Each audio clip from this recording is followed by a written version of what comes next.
Bagaimana aku bisa percaya anakku ayah bayi itu? Anakmu adalah ayah dari bayi itu. Kau jangan coba-coba menipuku. Aku tidak akan pernah bisa percaya tanpa bukti. Itu adalah masalah besar. Ikuti saranku. Saat anak itu lahir, lakukan tes DNA. Maka kau akan tahu kebenarannya.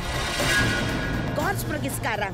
Kami banyak pekerjaan. Aku tidak akan pergi dari sini sampai saudaraku mendapat keadilan. Bagaimana kita bisa memberikan keadilan? Jelas sekali saudaraku menolak dan kau tidak bisa untuk memaksanya menikahi saudarimu, ya kan?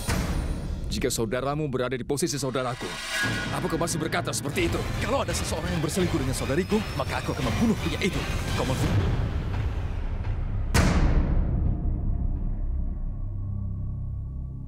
Kau hanya bisa merasakan rasa sakit ketika kau terluka. Sekarang apa kau merasakan rasa sakitku? Aku berusaha melindungi saudaraku dari apapun. Dan hari ini dia tidak bisa menghadapi apapun karena ulah saudaramu. Abi, dia berkata bohong. Dia dulu memang kekasihku. Tapi kami tidak sampai... Diamlah. Berhenti menyebut kekasihmu. Mereka mencoba mengambil keuntungan dari kepolosanmu. Dan kau, jika saudarimu itu benar-benar hamil, apa yang dilakukannya? Pernikahan anakku sudah ditetapkan untuk wanita yang baik. Itu sebabnya dia bilang dia hamil. Kau mungkin pintar, tapi kami tidak bodoh. Sekarang bicarakan saja intinya dan katakan padaku, berapa banyak uang yang kau butuhkan untuk menghentikan semua ini? Uangmu tidak akan bisa untuk mengimbangi nama baik kami. Kau memang kaya, tapi kau tidak bisa merendahkan harga diri kami. Pelankan suaramu, kami banyak tamu. Aku bahkan punya tamu di rumah. Jika saudaraku harus menanggung malu, anakmu pantas mendapat hal yang sama. Aku setuju bahwa saudaraku telah hamil. Tapi dia tidak akan menahan malu sendiri. Anakmu yang harus ikut menanggungnya. Bahkan dia harus menanggungnya lebih dari itu.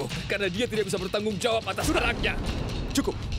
Dia saudaraku dan aku percaya padanya. Dan kau siapa? Hah? Kami tidak mengenalmu. Kenapa harus percaya padamu? Kau harus mempercayaiku karena aku mengatakan yang sebenarnya. Tidak peduli seberapa kaya kalian. Karena kalian tidak akan pernah bisa mengubah kenyataan yang terjadi. Hey! Dengar, Pura. Bawa dia keluar sebelum aku kehilangan kesabaranku. Bawa pria ini keluar. Aku tidak akan pergi dari sini. Pergi. Aku ingin keadilan untuk saudaraku. Aku bisa lapor polisi dan mengajukan kasus ini terhadap dirimu.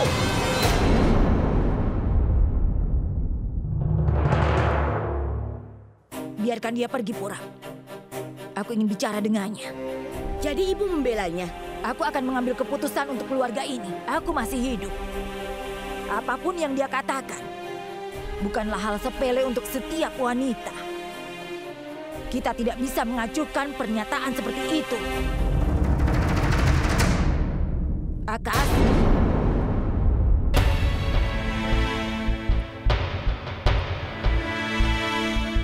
Apa kau kenal saudaranya? Aku tahu saudaranya, Nek, tapi... Apa dulu kau hanya berteman dengannya?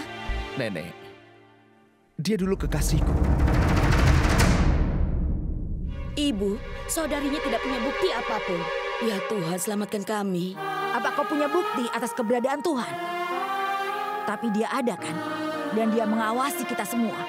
Selama kau tumbuh, kepercayaan pada Tuhan semakin kuat. Lalu kau bisa menilai orang lain lebih baik. Dan itu adalah hal yang paling penting dalam hidup. Aku tidak butuh bukti untuk tahu apakah dia berkata benar atau dia berkata bohong. Mungkin saudaranya itu sangat lugu, hingga dia bahkan tidak berpikir untuk mengumpulkan bukti untuk kebaikannya.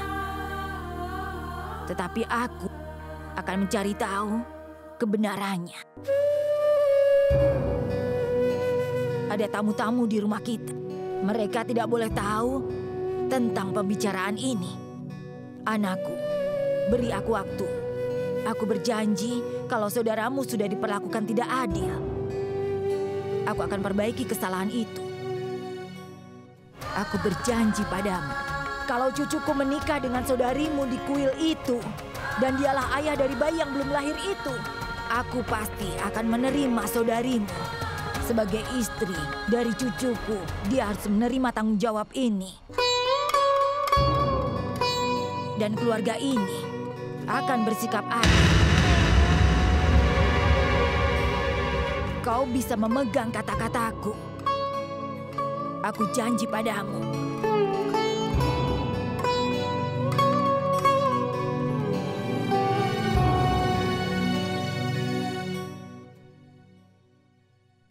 Kenapa ibu berani berjanji padanya? Aku tahu, ibu tidak menyayangi anak-anakku. Sekarang anakku akan menikah dengan wanita kaya. Dan ibu tidak bisa mencegahnya. Bibi, aku tidak pernah menghentikanmu melakukan apapun. Untuk yang pertama dan untuk yang terakhir, aku melarangmu melakukan sesuatu. Tolong kau jangan bicara seperti itu lagi dengan nenek. Memang aku yang membangun rumah ini, tapi ini milik nenek.